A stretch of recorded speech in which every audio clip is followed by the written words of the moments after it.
we just stay here? 'Cause in this kind of way.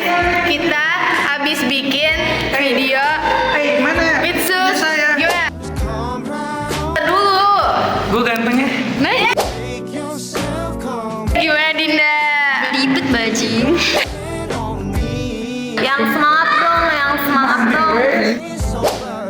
'Cause ain't nobody Kata-kata hari ini. Dingin. and things stay. Jaro, gimana? Keren. It's over. 'Cause ain't nobody Ayat ganteng juga ya, Ayat. and things they ain't perfect, but I wouldn't change a thing. Assalamualaikum warahmatullahi wabarakatuh. Kita dari kelompok Bravo akan mendiskusikan tentang hak asasi manusia berdasarkan dengan Undang-Undang Nomor 39 Tahun 1999 tentang hak asasi manusia dan Undang-Undang Nomor 26 Tahun 2000 tentang peradilan hak asasi manusia. Poin-poin pembahasan yang akan kita bahas pada diskusi kali ini, yang pertama yaitu tentang pengertian, yang kedua tentang pengaturan larangan dan kebolehan, yang ketiga itu tentang ketentuan pidana, yang keempat tentang penyidik, dan yang terakhir itu tentang hal-hal khusus yang ada dalam undang-undang. Nah, untuk pembahasan tentang pengertian akan dibahas oleh saya sendiri. Perkenalkan, saya Dira Yusuf, saya dari Bravo 03 akan menjelaskan tentang pengertian. Pengertian penting dari Undang-Undang Nomor 39 Tahun 1999 tentang hak asasi manusia terdapat pada pasal 1. Di antaranya, yang pertama, hak asasi manusia adalah seperangkat hak yang melekat pada hakikat dan keberadaan manusia sebagai makhluk Tuhan yang Maha Esa dan merupakan anugerahnya yang wajib dihormati, dijunjung tinggi dan dilindungi oleh negara hukum, pemerintahan, dan setiap orang demi kehormatan serta perlindungan harkat dan martabat manusia. 2. Kewajiban dasar manusia adalah seperangkat kewajiban yang apabila tidak dilaksanakan tidak memungkinkan pelaksanaan dan tegaknya hak asasi manusia. 3. Diskriminasi adalah setiap pembatasan, pelecehan, atau pengucilan yang langsung ataupun tak langsung didasarkan pada pembedaan manusia atas dasar agama, suku, ras, etnik, kelompok, golongan, status sosial, status ekonomi, jenis kelamin, bahasa, keyakinan politik yang berakibat pengurangan, penyimpangan, atau penghapusan pengakuan, pelaksanaan atau penggunaan hak asasi manusia, dan kebebasan dasar dalam kehidupan baik individu maupun kolektif dalam bidang politik, ekonomi, hukum, sosial, budaya, dan aspek kehidupan lainnya. 4. Penyiksaan adalah setiap perbuatan yang dilakukan dengan sengaja sehingga menimbulkan rasa sakit atau penderitaan yang hebat, baik jasmani maupun rohani pada seseorang untuk memperoleh kemampuan atau keterangan dari seorang atau dari orang ketiga dengan menghukumnya atas suatu perbuatan yang telah dilakukan atau diduga telah dilakukan oleh seseorang atau orang ketiga, atau mengancam atau memaksa seseorang atau orang ketiga atau orang untuk suatu alasan yang didasarkan pada setiap bentuk diskriminasi. Apabila rasa sakit atau penderitaan tersebut ditimbulkan oleh atas hasutan dari dengan persetujuan atau sepengetahuan siapapun dan atau pejabat publik. 5. Anak adalah setiap manusia yang berusia di bawah 18 tahun dan belum menikah, termasuk anak yang masih dalam kandungan apabila hal tersebut adalah demi kepentingannya. Yang keenam, ada pelanggaran hak asasi manusia adalah setiap perbuatan seseorang atau kelompok yang termasuk aparat negara, baik disengaja maupun tidak disengaja, atau kelalaian yang secara melawan hukum mengurangi, menghalangi, membatasi, dan atau mencabut hak asasi manusia seseorang atau kelompok orang yang dijamin oleh undang-undang ini dan tidak mendapatkan atau dikhawatirkan tidak memperoleh penyelesaian hukum yang adil dan benar berdasarkan mekanisme hukum yang berlaku. Yang terakhir yaitu Komisi Nasional Hak Asasi Manusia yang selanjutnya disebut Komnas HAM adalah lembaga mandiri yang berkedudukan setingkat dalam negara lainnya yang berfungsi melaksanakan pengkajian, penelitian, penyaluran, pemantauan, dan mendeteksi hak asasi manusia. Untuk materi diskusi selanjutnya yaitu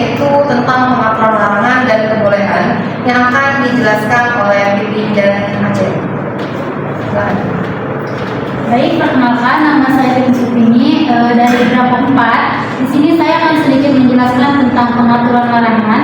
Nah, untuk pengaturan larangan ini pertama termuat dalam bab 1 Ketentuan Umum pasal 1 angka 1, yaitu penyiksaan adalah setiap perbuatan yang dilakukan dengan sengaja sehingga menimbulkan rasa sakit atau penderitaan yang hebat baik jasmani maupun rohani pada seseorang untuk memperoleh pengakuan atau keterangan dari seseorang atau dari orang ketiga dengan menghukumnya atas suatu perbuatan yang telah dilakukan atau diduga telah dilakukan oleh seseorang atau orang ketiga, atau mengancam atau memaksa seseorang atau orang ketiga, atau untuk suatu alasan yang berdasarkan pada setiap bentuk diskriminasi. Apabila rasa sakit atau penderitaan tersebut ditimbulkan oleh atas rasukan dari dengan persetujuan atau sepengetahuan siapapun dan atau pejabat publik. Selanjutnya yaitu terdapat dalam bagian keempat hak memperoleh keadilan pasal 18 ayat 2, yaitu setiap orang tidak boleh dituntut untuk dihukum atau dijatuhi pidana kecuali berdasarkan suatu peraturan perundang-undangan yang sudah ada sebelum tindak pidana itu dilakukannya. Lalu ada di pasal kelima, setiap orang tidak dapat dituntut untuk kedua kalinya dalam perkara yang sama atas suatu perbuatan yang telah memperoleh putusan pengadilan yang berkekuatan hukum tetap. Selanjutnya di pasal 19 ayat 2, yaitu tidak seorang pun atas putusan pengadilan boleh dipidana penjara atau kurungan berdasarkan atas alasan ketidakmampuan untuk memenuhi suatu kewajiban dalam perjanjian utang piutang. Selanjutnya terdapat dalam bagian kelima hak atas kebebasan pribadi dalam pasal 20 ayat 1, tidak seorang pun boleh diperbudak atau diperhamba. Ayat 2, perbuatan atau perhambaan, perdagangan budak, perdagangan wanita, dan segala perbuatan berupa apapun yang tujuannya serupa dilarang. Selanjutnya ada di bagian ke-6 hak atas rasa aman pasal 34, yaitu setiap orang tidak boleh ditangkap, ditahan, disiksa dan dikucilkan, diasingkan atau dibuat secara sewenang-wenang. Selanjutnya bagian ke-7 hak atas kesejahteraan pasal 36 ayat 2, tidak seorang pun boleh dirampas miliknya dengan sewenang-wenang dan secara melawan hukum. Selanjutnya bagian ke-10 hak anak pasal 66 ayat 2, hukuman mati atau hukuman seumur hidup tidak dapat dijatuhkan untuk pelaku tindak pidana yang masih anak. Selanjutnya ada di bab 6 pembatasan dan larangan pasal 74, yaitu menjelaskan bahwa tidak suatu ketentuan pun dalam undang-undang ini diartikan bahwa pemerintah, partai, golongan atau pihak manapun dibenarkan mengurangi, merusak atau menghapuskan hak asasi manusia atau kebebasan dasar yang diatur dalam undang-undang ini. Selanjutnya terdapat dalam Undang-Undang Nomor 26 Tahun 2000 tentang Pengadilan Hak Asasi Manusia. Dalam pasal 7, pelanggaran hak asasi manusia yang berat meliputi yang pertama ada kejahatan genosida dan yang kedua ada kejahatan terhadap kemanusiaan. Selanjutnya dalam pasal 8, kejahatan genosida sebagaimana dimaksud dalam pasal 7 huruf A adalah setiap perbuatan yang dilakukan dengan maksud untuk menghancurkan atau memusnahkan seluruh atau sebagian kelompok bangsa, ras, kelompok etnis, kelompok agama dengan cara yang pertama yaitu dengan membunuh anggota kelompok, yang kedua mengakibatkan penderitaan fisik atau mental yang berat terhadap anggota-anggota kelompok, yang ketiga menciptakan kondisi kehidupan kelompok yang akan mengakibatkan pemusnahan secara fisik baik seluruh atau sebagiannya, yang keempat yaitu dengan cara memaksakan tindakan-tindakan yang bertujuan mencegah kelahiran di dalam kelompok, dan yang kelima yaitu dengan cara memindahkan secara paksa anak-anak dari kelompok tertentu ke kelompok yang lain.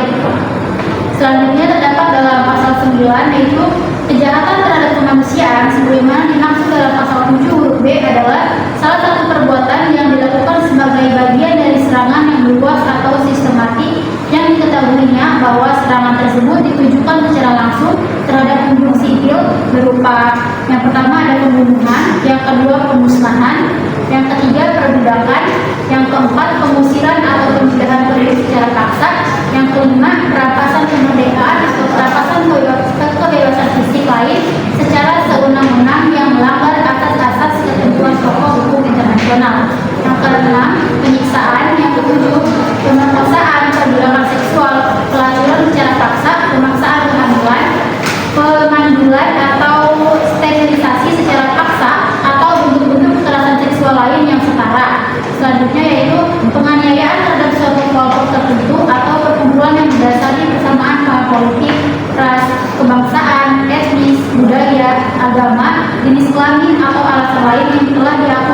universal sebagai hal yang dilarang menurut hukum internasional. Yang selanjutnya yaitu ada penghilangan orang secara paksa, dan yang terakhir ada kejahatan apartheid. Mungkin cukup sekian dari saya. Terima kasih. Mulai dulu. Mulai dulu ya. Oke. Nah, tadi kan ada tuh ngebahas tentang pelanggaran hak asasi manusia yang berat. Terus ada di pasal 7 itu kejahatan genosida sama kejahatan kemanusiaan. Selain itu ada lagi ya? Kalau kita melihat dari pasal 7 ya, pelanggaran hak asasi manusia yang berat itu cuma meliputi kejahatan genosida sama kejahatan terhadap kemanusiaan. Oke, terima kasih. Oke, sama-sama. Tadi ada menjelasin tentang larangan tuh. Terus di bagian keempat tuh ada tentang hak memperoleh keadilan kepada pasal 18 yang isinya setiap orang tidak boleh dituntut untuk dihukum atau dijatuhi pidana kecuali berdasarkan suatu peraturan perundang-undangan yang sudah ada sebelum tindak pidana yang dilakukan. Maksudnya gimana ya pasal 18 ini? Jadi sebenarnya maksud dari pasal 18 ini tuh dia tuh asas legalitas. Asas legalitas itu yang terdapat dalam pasal 1 ayat 1 Kitab Undang-Undang Hukum Pidana atau KUHP. Jadi dia tuh menyatakan bahwa tidak ada orang yang dapat dipidana kecuali perbuatannya itu telah ditetapkan sebagai tindak pidana dalam peraturan perundang-undangan yang berlaku pada saat perbuatan itu dilakukan. Oke. Terima kasih. Gimana? Cukup? Mungkin saya akan melanjutkan materi dari Menteri dan materi saya kali ini adalah kebolehan mempunyai hak asasi manusia. Saya sebagai Renus Jordan dari Bravo 02 akan memaparkan materi. Mungkin sedikit saja dari saya. Tentu saja pada setiap kehidupan sosial makhluk hidup itu memiliki hak dan kewajibannya. Nah, manusia ini tuh memerlukan seseorang untuk bertahan hidup. Karena kehidupan manusia juga memiliki hak yang dapat dimiliki oleh setiap orang tanpa membeda-bedakan per setiap orangnya. Pada UU Nomor 39 Tahun 1999 menjelaskan tentang hak yang dimana peraturan tersebut diatur dalam undang-undang tersebut. Lanjut ke pasalnya, pada pasal 2 nomor 39 tahun 1999 ini menjelaskan kalau Indonesia itu mengakui dan menjunjung tinggi hak asasi manusia dan kebebasan dasar sebagai hak kodrat melekat pada dan tidak terpisahkan dari manusia yang harus dilindungi, dihormati dan ditegakkan demi martabat kemanusiaan, kesejahteraan, kebahagiaan dan kecerdasan serta keadilan. Terus ada juga di pasal 3 Undang-Undang Nomor 39 Tahun 1999 ayat pertama itu jelas ini kalau misalnya setiap orang itu dilahirkan bebas dengan harkat dan martabatnya yang sama dan sederajat serta dikaruniai akal dan hati nurani untuk hidup bermasyarakat, berbangsa dan bernegara dalam semangat persaudaraan. Terus ayat kedua ini menjelaskan tentang setiap orang berhak atas kemampuan, jaminan, perlindungan dan perlakuan hukum yang adil serta mendapat kepastian hukum dalam semangat kehidupan hukum. Terus ayat yang ketiga, setiap orang berhak atas perlindungan hak asasi manusia dan kebebasan manusia tanpa diskriminasi. Terus pasal selanjutnya juga ada pasal 4 nomor 39 tahun 1999 juga menjelaskan bahwa hak untuk hidup, hak untuk tidak disiksa, hak kebebasan pribadi, pikiran dan hati nurani, hak beragama, hak untuk tidak dituntut atas dasar hukum yang hak untuk tidak dituntut tidak diperbudak, hak untuk diakui sebagai pribadi dan bersamaan di hadapan hukum, dan hak untuk tidak dituntut atas dasar hukum yang berlaku adalah hak asasi manusia yang tidak dapat dikurangi dalam keadaan apapun dan oleh siapapun. Mungkin ada yang mau ditanyakan? Saya nanya Cek, tadi kan tentang kayak melanggar kan, kebolehan melanggar. Nah, gue mau nanya gini Cek, kalau dalam keadaan darurat dia, seperti kayak perang, bencana gitu ya, boleh gak sih melanggar HAM demi menjaga keselamatan publik? Nah, mungkin pertanyaan Arif ini bagus ya. Kebolehan untuk melanggar HAM ya. Itu situasi di mana HAM dapat dilanggar. Sebenarnya HAM ini umumnya melanggar HAM ini nggak bisa dibenarkan. Kayak melanggar HAM, tapi ada beberapa konteks di mana HAM itu bisa nggak bisanya dilanggar. Dalam tadi pada darurat seperti kata Ayat, misalnya nih kayak dalam situasi perang atau bencana, bisa pasti negara boleh melanggar HAM demi keselamatan publik. Mungkin jawaban dari saya itu simpel aja ya. Mungkin negara harus menerapkan justifikasi, yaitu langkah-langkahnya harus proporsional dan kayak misalnya pembatasan kebebasan bergerak. Kebebasan bergerak itu kan melanggar hak untuk bergerak pada manusiawan. Nah, tapi melanggar hal ini untuk mencegah penyebaran entah itu penyakit atau mungkin bencana alam yang lainnya, mungkin itu satu, dan beberapa cara juga yang dimana kayak kita kayak misalnya contohnya sebagai COVID kemarin kan kita kan kita di rumah terus, juga kayak kita juga cuma tiduran dan lain-lain. Nah itu kan menurut saya jadi itu sedikit melanggar HAM, tapi itu digunakan untuk menciptakan keamanan yang lebih pada negara, dan itu untuk kepentingan bersama. Menurut saya sih gitu. Aku nanya dong, membahas kepentingan umum nih. Ada nggak sih situasi kayak gimana kepentingan umum itu dapat membenarkan pelanggaran tertentu terhadap individu? Mungkin kayak tadi kan saya kan, sebenarnya pelanggaran itu boleh nggak boleh tergantung situasi dan konteks. Tapi kalau misalnya situasi yang dimana kepentingan umum dapat dibenarkan dibanding hak individu itu, mungkin ada pada seperti kayak tadi, seperti kayak bencana alam, terus penyakit penyebar, dan walaupun pelanggaran HAM tersebut demi kepentingan umum, tapi itu masih harus dilaksanakan kayak sesuai dengan pengawasan dan preventif yang dilakukan oleh pemerintah, dan juga pertimbangan etika yang dimana itu menjelaskan kalau misalnya ini tuh kita boleh nggak sih melanggar HAM individu, tapi mementingkan kepentingan umum, ataukah ada cara lain untuk yang menghormati HAM tersebut, gitu loh maksudnya. Gimana Pak? Ya, kembali lagi mungkin sekian dari saya, selanjutnya akan diteruskan oleh teman saya.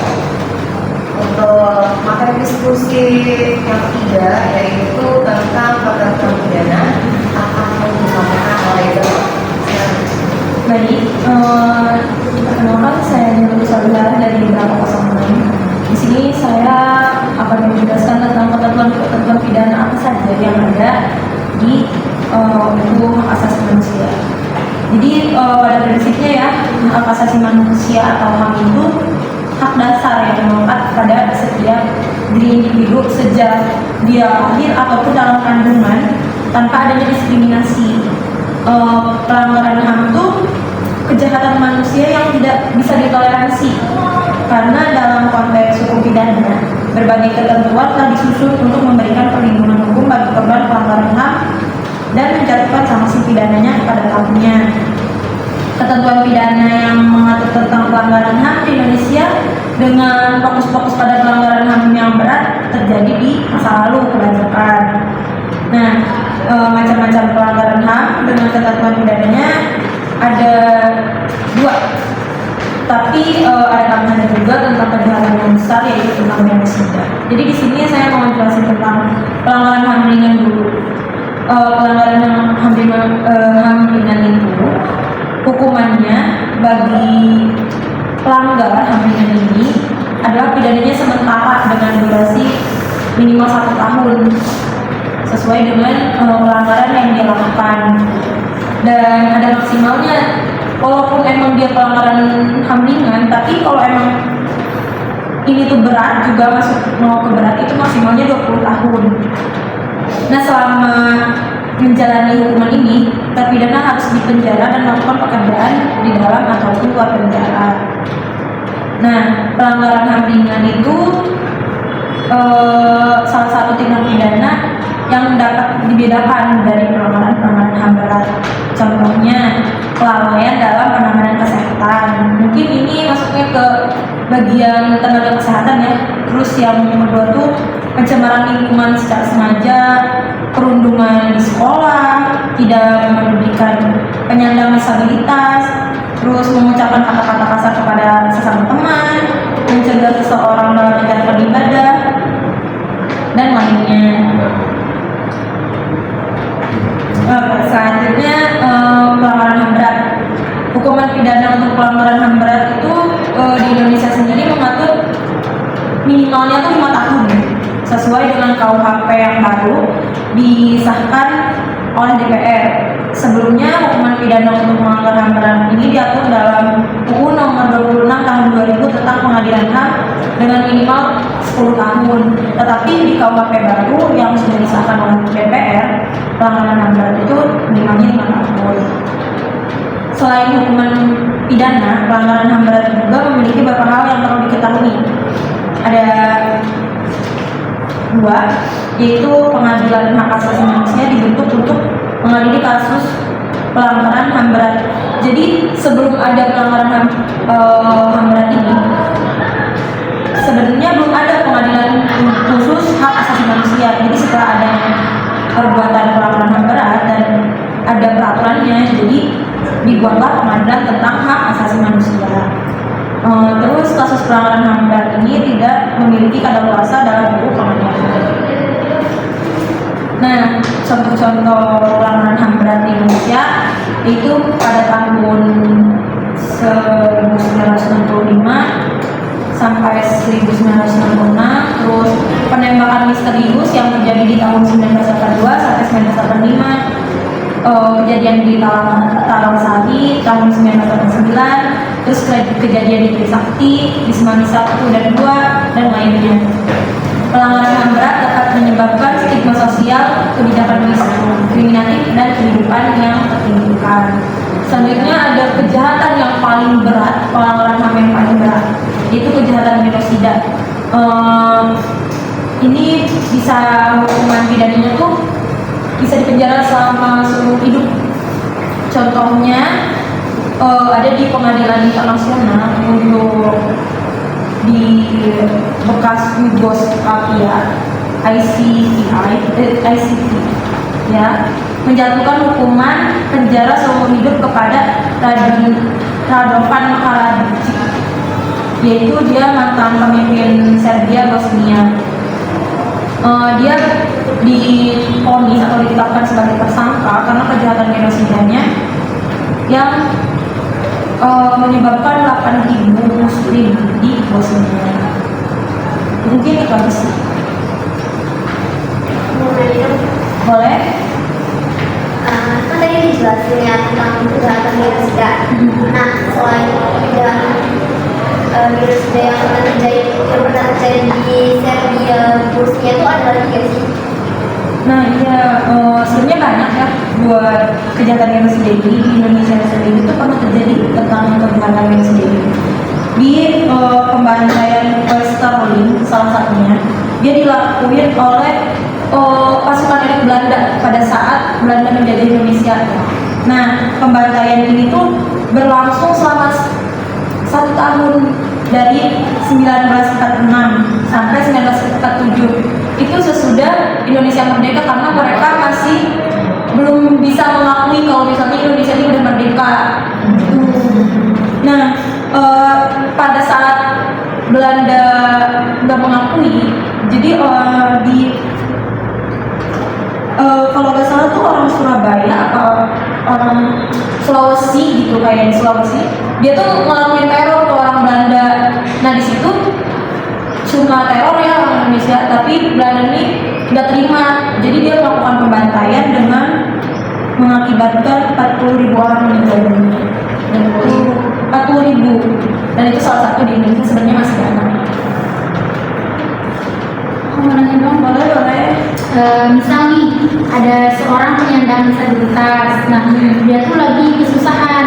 Terus di situ ada misal si A, nggak sengaja lewat, terus lihat si penyandang disabilitas itu dia ngeliat dan memperhatikan si penyandang disabilitas itu, tetapi dia tuh kayak mau punya rasa juga buat membantu si orang ini. Pertanyaannya, apakah kejadian tersebut tuh termasuk pelanggaran HAM? Lalu apakah dia dapat dikenakan sanksi? Itu kan termasuk pelanggaran HAM ya, karena saya sudah menjelaskan juga tadi di bagian pelanggaran HAM ringan dia maksudnya, yaitu tidak memedulikan seorang yang penyandang disabilitas. Karena kan di situ dia ngeliat ya, kalau misalnya ada penyandang disabilitas yang kesusahan, apalagi si A misalnya emang urgent banget si penyandang disabilitas ini nggak bisa turun atau gimana gitu kan. Terus kita bantuin. Iya, dia harusnya bantuin. Padahal dia tahu si penyandang disabilitas ini butuh bantuan gitu kan. Tapi dia tetap ya udah bodo amat gitu. Padahal di situ cuma ada dia yang harusnya bisa membantu. Dia bisa dikenakan sanksi pidana sih. Mungkin sekitar 5 tahun atau 2 tahun, karena itu bisa masuk pelanggaran HAM berat minimalnya juga, karena ya kalau misalnya mau nyebrang nih penyandang disabilitas, cuma dia yang melihat si penyandang disabilitas ini, ternyata si penyandang disabilitas ini ketabrak mobil ataupun gimana, itu kan termasuk pembunuhan. Oke, makasih. Ya sama-sama. Ada lagi? Iya, kalau Oke, terima kasih. Mungkin sekian dari saya. Oke, untuk materi diskusi selanjutnya itu tentang penyidik pada hak asasi manusia nih yang akan disampaikan oleh teman kita Rizka. Oke, sebelumnya perkenalkan, nama saya Rizka Nurjensari, saya dari Bravo 05. Di sini saya bakal menjelaskan nih tentang penyidik dalam perkara pidana, bukan pidana ya, lebih ke perkara HAM.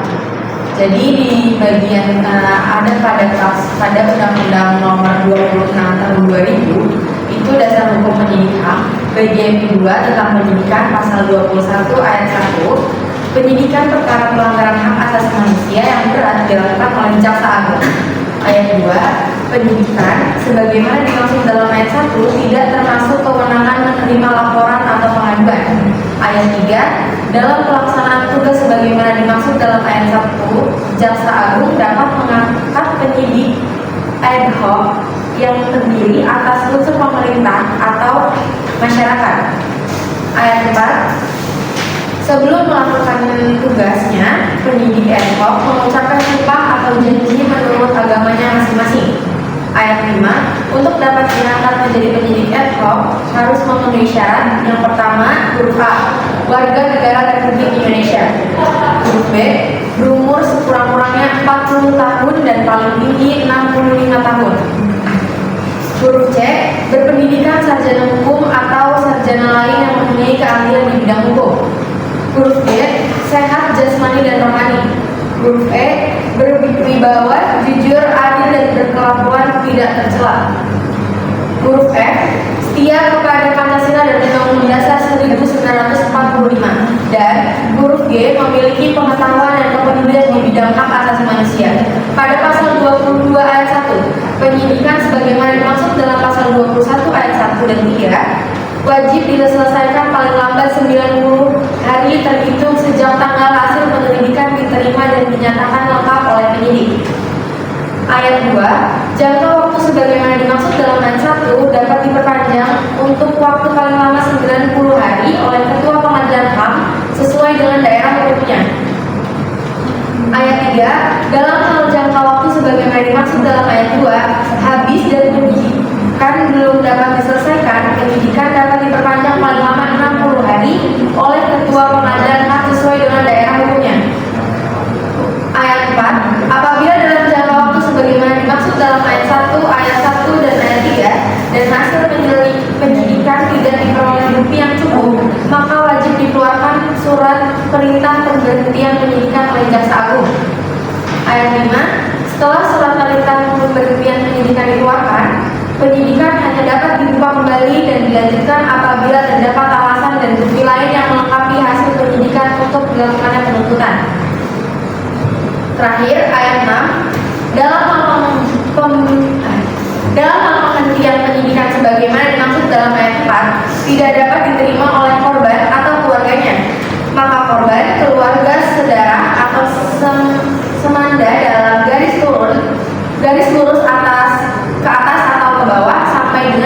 ketiga berhak mengajukan pra peradilan kepada ketua pengadilan HAM sesuai dengan daerah hukumnya dan sesuai dengan ketentuan peraturan undang-undang yang berlaku. Lalu di sini ada ketentuan penyidik dan penyidikan perkara pelanggaran HAM berat. Yang pertama ada penangkapan, yaitu Jaksa Agung sebagai penyidik berwenang melakukan penangkapan untuk kepentingan penyidikan terhadap seorang yang diduga keras melakukan pelanggaran HAM berdasarkan bukti permulaan yang cukup. Yang kedua ada surat perintah penangkapan, yaitu pelaksanaan tugas penangkapan tersebut dilakukan oleh penyidik dengan memperhatikan surat tugas, memperlihatkan surat tugas, dan memberikan kepada tersangka surat perintah penangkapan yang mencantumkan identitas tersangka. Yang ketiga ada tertangkap tangan, yaitu jika tersangka tertangkap tangan, maka penangkapan dilakukan tanpa surat perintah dengan ketentuan bahwa penangkapan harus segera menyerahkan tertangkap beserta barang bukti yang ada kepada penyidik. Yang keempat ada masa penangkapan. Yang kelima ada penahanan, yaitu Jaksa Agung sebagai penyidik dan penuntut umum berwenang melakukan penahanan atau penahanan lanjutan untuk kepentingan penyidikan dan penuntutan. Yang keenam ada perintah penahanan, yaitu perintah penahanan atau penahanan lanjutan dilakukan terhadap tersangka atau terdakwa yang diduga keras melakukan pelanggaran hak asasi manusia yang berat berdasarkan bukti yang cukup. Yang ketujuh ada pembukaan kembali penyidikan, yaitu setelah surat perintah pemberhentian penyidikan dikeluarkan, penyidikan hanya dapat dibuka kembali dan dilanjutkan apabila terdapat alasan dan bukti lain yang melengkapi hasil penyidikan untuk dilakukan penuntutan. Yang terakhir ada pra peradilan, yaitu dalam hal pemberhentian penyidikan tidak dapat diterima oleh korban atau keluarganya, maka korban, keluarga, saudara atau semanda dalam garis lurus ke atas atau ke bawah sampai dengan derajat ketiga berhak mengajukan pra peradilan kepada ketua pengadilan HAM sesuai dengan daerah hukumannya dan sesuai dengan ketentuan peraturan undang-undang yang berlaku. Dari sini ada yang bertanya nggak, teman-teman? Oke, siap dulu. Kita membahas tentang penyidikan ya. Biasanya kan penyidik itu punya tugas dan wewenang. Kayak misalnya di KUHP itu kan udah dijelaskan tugas dan wewenang penyidik itu apa ya. Nah kalau misalkan di ranah HAM sendiri tugas dari penyidikan itu apa sih menurut undang-undang HAM? Oke, aku coba menjawab ya. Jadi sesuai dengan Undang-Undang Nomor 26 Tahun 2000, kalau penyidik itu mempunyai sejumlah tugas atau wewenang. Yang pertama ada melakukan penahanan, yang kedua ada pengumpulan bukti, yang ketiga ada pemeriksaan tempat kejadian, yang keempat ada mengeluarkan surat perintah, dan terakhir berkoordinasi dengan Komnas HAM. Cukup? Oke, ini Dina mau nanya apa? Tadi kan kita sedang menemukan yang dimaksud dengan penyidik, tapi dalam konteks pelanggaran HAM itu menurut undang-undang itu gimana? Oke, aku mau coba jawab nih. Penyidik dalam konteks pelanggaran HAM menurut Undang-Undang Republik Indonesia Nomor 26 Tahun 2000 adalah Jaksa Agung. Penyidik bertanggung jawab untuk melakukan serangkaian tindakan penyidikan dengan mengumpulkan bukti dan menentukan tersangka pelanggaran HAM berat. Selain itu juga nih, jaksa itu dapat mengangkat penyidik ad hoc yang tadi aku bilang, yang memenuhi syarat tertentu kayak berusia 40-65, terus memiliki latar belakang pendidikan hukum, gitu-gitu. Terus penyidikan ini juga berbeda nih dari penyelidikan yang hanya bertujuan untuk menentukan ada atau tidaknya peristiwa pelanggaran. Cukup? Terima kasih. Jadi Sudah ya. Baik, untuk pembahasan diskusi yang selanjutnya yaitu tentang hal-hal khusus yang ada dalam Undang-Undang HAM yang akan disampaikan oleh teman kita Dinda dan Heri. Kepada Dinda dulu. Oke, perkenalkan nama saya Adina Setiani, saya dari Bravo 07. Nah, saya tuh akan menjelaskan tentang hal-hal khusus yang ada dalam undang-undang, tapi itu dibuat perbandingan dengan KUHP.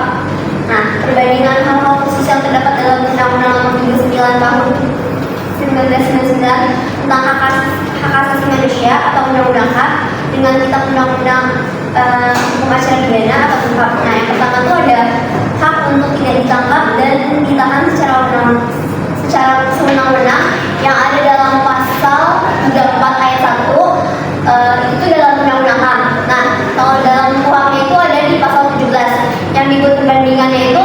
Nah, Undang-Undang HAM ini secara tegas melarang penangkapan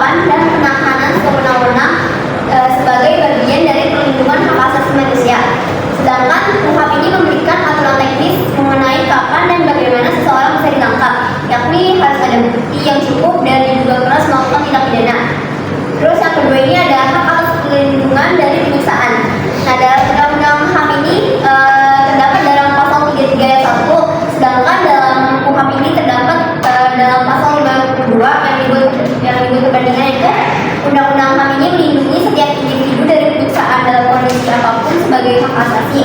Sedangkan KUHP ini melarang penyiksaan dalam konteks pemeriksaan tersangka atau terdakwa untuk menjaga integritas proses peradilan pidana. Yang ketiga ada hak untuk membela diri dan mendapat bantuan hukum. Dalam undang-undang HAM terdapat dalam pasal 18 ayat 1, sedangkan dalam KUHP terdapat dalam pasal 56 ayat 1. Yang dibuat perbandingan ini, undang-undang HAM secara umum menegaskan hak setiap orang untuk mendapatkan bantuan hukum sebagai hak asasi, sedangkan KUHP ini secara lebih spesifik mengatur tentang kewajiban pejabat untuk menunjuk penasihat hukum bagi terdakwa yang menghadapi kasus serius atau tidak mampu secara finansial. Yang keempat ada hak atas peradilan yang adil. Dalam undang-undang HAM itu terdapat dalam pasal 18 ayat 4 dan dalam KUHP itu terdapat dalam pasal 67. Yang dibuat perbandingan, kedua aturan ini memberikan hak yang sama, yaitu hak untuk mengajukan banding dan upaya hukum lainnya. Nah, tapi dalam undang-undang HAM ini menegaskan hak ini sebagai bagian dari hak asasi yang berlaku universal, sedangkan KUHP lebih fokus pada penerapannya dalam konteks sistem peradilan pidana. Yang kelima ini ada hak untuk mendapatkan ganti rugi. Dalam undang-undang HAM terdapat dalam pasal 9 ayat 2, sedangkan dalam KUHP terdapat dalam pasal 95 ayat 1. Nah, perbandingannya, undang-undang HAM mengatur hak atas ganti rugi bagi korban pelanggaran HAM secara umum. Sementara di KUHP ini memberikan hak tersebut secara spesifik bagi tersangka, terdakwa atau terpidana yang mengalami tindakan melawan hukum dalam proses pidana. Yang keenam adalah hak atas kebebasan pribadi. Dalam undang-undang HAM terdapat dalam pasal 4 dan dalam KUHP terdapat dalam pasal 21 ayat 1. Yang dibuat perbandingannya, undang-undang HAM menekankan prinsip universal hak kebebasan pribadi sebagai hak yang tak boleh dikurangi. Sementara di KUHP ini memberikan ruang bagi pembatasan kebebasan pribadi dalam konteks penahanan tersangka dalam proses hukum pidana. Yang ketujuh ada hak untuk mendapatkan bantuan hukum. Dalam undang-undang HAM itu terdapat dalam pasal 17 dan dalam KUHP terdapat dalam pasal 56 ayat 1. Undang-undang HAM ini menekankan hak mendapatkan bantuan hukum sebagai bagian dari hak asasi manusia yang bersifat universal tanpa didiskriminasi. Sedangkan dalam KUHP ini mengatur secara khusus pemberian nasihat hukum bagi tersangka atau terdakwa dalam kasus-kasus berat atau mereka yang tidak mampu. Yang kedelapan adalah hak atas pengadilan yang adil. Dalam undang-undang HAM terdapat dalam pasal 18 ayat 1, sedangkan dalam KUHP ini terdapat dalam pasal 8 ayat 1. Yang menjadi perbandingannya ini, undang-undang HAM ini mempertegas prinsip praduga tak bersalah sebagai hak fundamental, sedangkan di KUHP itu mengatur implementasi prosedural bantuan hukum dalam proses pidana. Yang kesembilan ada hak untuk tidak disisa. Dalam undang-undang HAM terdapat dalam pasal 33 ayat 1, sedangkan dalam KUHP terdapat dalam pasal 52. Yang dijadikan perbandingan ini tuh undang-undang HAM secara eksplisit menyatakan larangan penyiksaan sebagai hak dasar, sementara KUHP secara spesifik melarang bentuk paksaan dalam proses hukum pidana. Nah, yang terakhir ini ada hak untuk mengajukan banding dan kasasi. Dalam undang-undang HAM terdapat dalam pasal 14 ayat 4 dan dalam KUHP terdapat dalam pasal 67. Yang dibuat perbandingan ini, kedua aturan ini konsisten dalam mengakui hak banding dan kasasi, namun KUHP secara lebih rinci mengatur prosedur pelaksanaan hak tersebut. Ada yang mau nanya nggak dari materi aku? Siapa dulu? Mana? Tadi mau nanya nih. Tadi kan kita tuh kalau misalkan nyinggung Undang-Undang Nomor 39 tahun 1999 ya. Nah, kalau misalnya menurut di Undang-Undang Nomor 39 itu HAM itu apa sih? Dan kalau misalnya boleh HAM menurut dia itu apa? Ya, kalau menurut saya sendiri, tapi dalam Undang-Undang Nomor 39 tahun 99 itu di pasal 1 itu menjelaskan HAM itu seperangkat hak yang melekat pada hakikat dan keberadaan manusia sebagai makhluk Tuhan yang Maha Esa dan merupakan anugerahnya yang wajib dihormati, dijunjung tinggi dan dilindungi oleh negara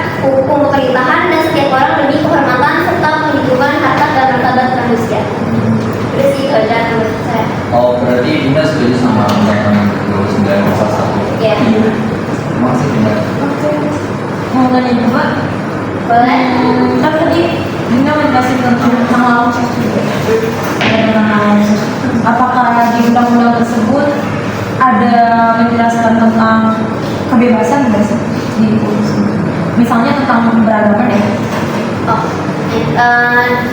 di pasal 22 itu di undang-undang itu menyebutkan bahwa setiap orang itu bebas untuk memeluk agama dan berbeda menurut agamanya masing-masing. Nah, terus negara itu bertanggung jawab untuk melindungi kebebasan kita tuh untuk beragama menurut kepercayaannya masing-masing sih. Oh, berarti kebebasan beragama itu termasuk hak asasi manusia? Iya, betul. Cukup? Cukup. Terima kasih. Oke, selanjutnya nama saya Rifki Rahman. Saya dari Bravo 01. Di sini saya akan melanjutkan materi yang tadi disampaikan teman saya Dinda, yaitu perbandingan hal khusus yang terdapat dalam UU tentang HAM dengan Kitab Undang-Undang Hukum Acara Pidana. Yang membedakannya tadi teman saya Dinda itu bahas UU nomor 19 tahun 1999. Kalau saya itu mau membahas tentang UU nomor 26 tahun 2000 tentang pengadilan hak asasi manusia. Oke, di sini perbandingan hal-hal khusus yang terdapat dalam UU nomor 26 tahun 2000 tentang pengadilan hak asasi manusia dengan Kitab Undang-Undang Hukum Acara Pidana. Yang pertama, pengertian pelanggaran HAM berat.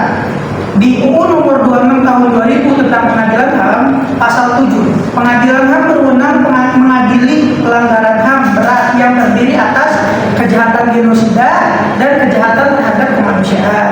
Sedangkan di KUHP pasal 1 ayat 1, tindakan pidana adalah perbuatan yang diancam pidana oleh undang-undang baik berupa kejahatan maupun pelanggaran. Yang kedua, penanganan pelanggaran HAM berat. UU nomor 26 tahun 2000 tentang pengadilan HAM. Terdapat pada pasal 43 ayat 1. Pelanggaran HAM berat yang terjadi sebelum UU ini berlaku diperiksa dan diputus oleh pengadilan HAM ad hoc yang dibentuk oleh keputusan Presiden atas usul Dewan Perwakilan Rakyat. Yang selanjutnya yang nomor 3, penahanan dalam pelanggaran HAM berat. Perbandingan yang terdapat di UU 26 tahun 2000 tentang pengadilan HAM pasal 22 ayat 3, yaitu penyidik berwenang menahan tersangka melanggar HAM berat untuk jangka waktu 90 hari yang dapat diperpanjang oleh penuntut umum untuk 90 hari. Sedangkan di KUHP pasal 24 ayat 1, penahanan oleh penyidik dapat dilakukan paling lama 20 hari dan dapat diperpanjang oleh penuntut selama 40 hari. Kalau boleh bacain pasal per pasalnya, jadi misalkan di Undang-Undang Nomor 26 tahun 2000 di pasal berapa, terus perbandingannya dengan KUHP di pasal berapa, terus bacain aja pas perbandingannya. Oke. Jadi ya dia saya ulangi dari yang pertama ya. Nggak usah. Nggak usah. Sudah yang 4 ya. Oke, santai. Yang nomor 4, kalau yang di UU nomor 26 tahun 2000 itu di pasal 42, yaitu tentang komandan militer atas sipil bertanggung jawab atas pelanggaran HAM berat. Kalau yang di KUHP itu ada di pasal 55. Selanjutnya itu yang nomor 5 itu ada hakim pengadilan HAM. Kalau yang di UU nomor 26 tahun 2000 itu terdapat di pasal 27.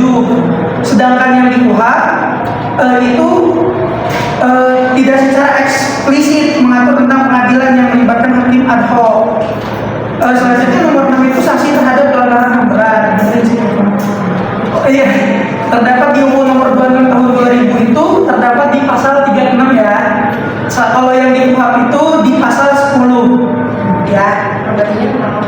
Perbandingan itu kalau yang ini tentang mengatur hukuman berat khusus untuk pelanggaran HAM berat dengan ancaman maksimal pidana mati gitu ya. Jadi sekian singkat saya, ada yang mau nanya?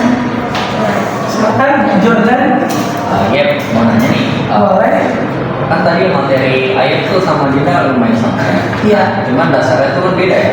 Iya, beda. Masalah Dinda 1999, kalau misalnya itu tahun 2000 ya. 2000. Nomor 26.